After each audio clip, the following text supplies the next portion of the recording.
सलुम्बर के राजा राव रतन सिंह चुंडावत की पत्नी थी। इतिहास के सुनहरे अक्षरों में हाड़ी रानी की वीर गाथा दर्ज है। इन्होंने अपने पति को विजय की ओर प्रेरित करने के लिए एक ऐसा बलिदान दिया जिसे करना तो दूर, सोचना भी शायद मुमकिन नहीं। नमस्कार दोस्तों, मैं आपका दोस्त बजरंग प्रजापति आज आपके सामने हाजिर हूं एक और वीर गाथा एवं ऐतिहासिक किस्सा लेकर।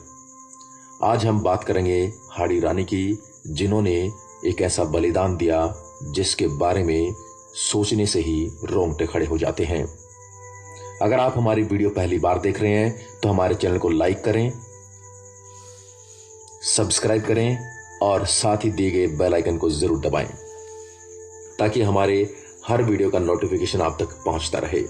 तो चलिए जानते हैं हाड़ी रानी की उस वीरतापूर्ण किस्से के बारे में। हाड़ी रानी बूंदी के हाड़ा शासक की बेटी थी, जिनकी शादी उदयपुर के सलुम्बर के सरदार राव रतन सिंह चुड़ावत से हुई थी। बाद में उन्हें इतिहास में हाड़ी रानी के नाम से जाना गया।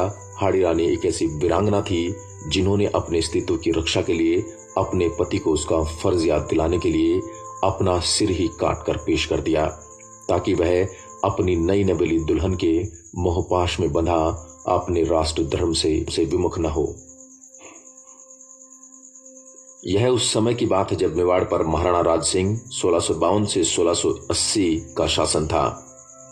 इनके सामंत सलुम्बर के राव चुंडावत रतन सिंह थे, जिनसे हाल ही में हाड़ा राजपूत सरदार की बेटी से शादी हुई थी। कथा के अनुसार हाड़ी रानी के विवाह को अभी केवल 7 ही दिन हुए थे। हाथों की मेहंदी भी अभी छूटी नहीं थी। उनके पति को युद्ध पर जाने का फरमान आ गया, जिसमें महाराणा राज सिंह ने राव चुंडावत रतन सिंह को दिल्ली से औरंगजेब की सहायता के लिए आ रही अतिरिक्त सेना को रोकने का निर्देश दिया था। चुंडावत रतन सिंह के लिए यह संदेश उनका मित्र शार्दुल सिंह लेकर आया था। पत्र पढ़कर हाड़ी सरदार का मन व्यथित हो गया। अभी उनके विवाह को 7 ही दिन हुए थे और पत्नी से बिछड़ने की घड़ी आ गई थी। कौन जानता था कि युद्ध में क्या होगा।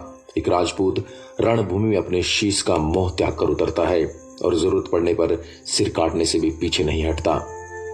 औरंगजेब की सेना तेजी से आगे बढ़ रही थी, इसलिए उन्होंने अपनी सेना को युद्ध की तैयारी का आदेश दे दिया। वह इस संदेश को लेकर अपनी पत्नी हाड़ी रानी के पास पहुंचे और सारी कहानी सुनाई। रानी को भी यह खबर सुनकर सदमा लगा और उसने खुद को संभाल लिया और अपने पति को युद्ध में जाने के लिए तैयार किया। उनके लिए विजय की कामना के साथ उन्हें युद्ध के लिए विदाई दी। सरदार अपनी सेना को लेकर चल पड़ा, किंतु उसके मन में रह रहकर आ रहा था कि कहीं सचमुच मेरी पत्नी मुझे भूल न जाए। वह मन को समझाता पर उसका ध्यान उधर ही चला जाता। आखिर हाड़ी सरदार से रहा न गया। आधे मार्ग से उन्होंने पत्नी के पास एक संदेश वाहक भेज दिया। पत्र में लिखा था कि प्रिय, मुझे मत भूलना, मैं जरूर लौट कर आऊंगा। मुझे तुम्हारी बहुत याद आ रही है। अगर संभव हो तो अपनी कोई प्रिय निशानी मुझे भेज देना। उसे ही देखकर मैं अपना मन हल्का कर दिया करूंगा। पत्र पढ़कर हाड़ी रानी सोच में पड़ गई। अगर उनका पति इसी तरह मोह से घिरा रहा तो शत्रुओं से कैसे लड़ेंगे। अचानक उनके मन में एक विचार आया। उन्होंने संदेश वाहक को अपना एक पत्र देते हुए कहा, मैं तुम्हें अपनी अंतिम निशानी दे रही हूं। इसे थाल में सजाकर सुंदर वस्त्र से ढककर मेरे वीर पति के पास पहुंचा देना, किंतु याद रखना कि उनके सिवा इसे कोई और न देखे। हाड़ी रानी के पत्र में लिखा था, प्रिय, मैं तुम्हें अपनी अंतिम निशानी भेज रही हूं। तुम्हें मेरे मोह के बंधनों से आजाद कर रही हूं।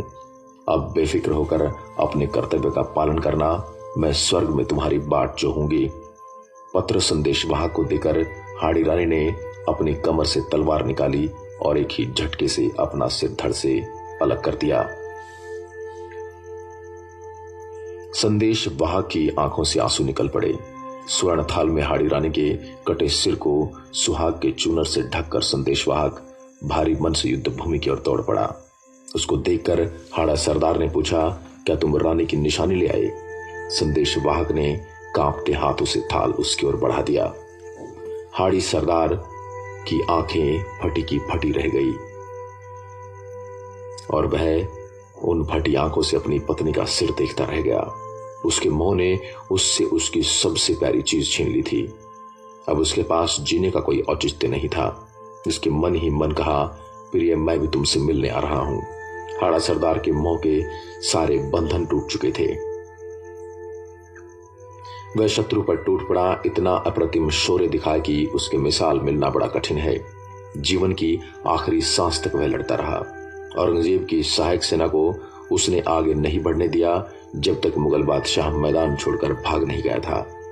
इस जीत का श्रेय केवल उसके शौर्य को नहीं बल्कि रानी के उस बलिदान को भी जाता है, जो अब तक के इतिहास का सबसे बड़ा और अविस्मरणीय बलिदान माना गया है। आशा करता हूं आज का यह किस्सा आपको बेहद रोचक, प्रेरणादायक एवं वीरतापूर्ण लगा होगा। ऐसे ही अन्य किस्सों के लिए आप हमारे चैनल को लाइक करें, शेयर करें एंड सब्सक्राइब करें। और आज के इस किस्से पर आपकी क्या प्रतिक्रिया है, यह हमें कमेंट बॉक्स में जरूर बताएं। एक बार फिर आपसे मुलाकात होगी एक और ऐसे ही दिलचस्प किस्से के साथ। तब तक के लिए नमस्कार। जय हिंद, जय भारत।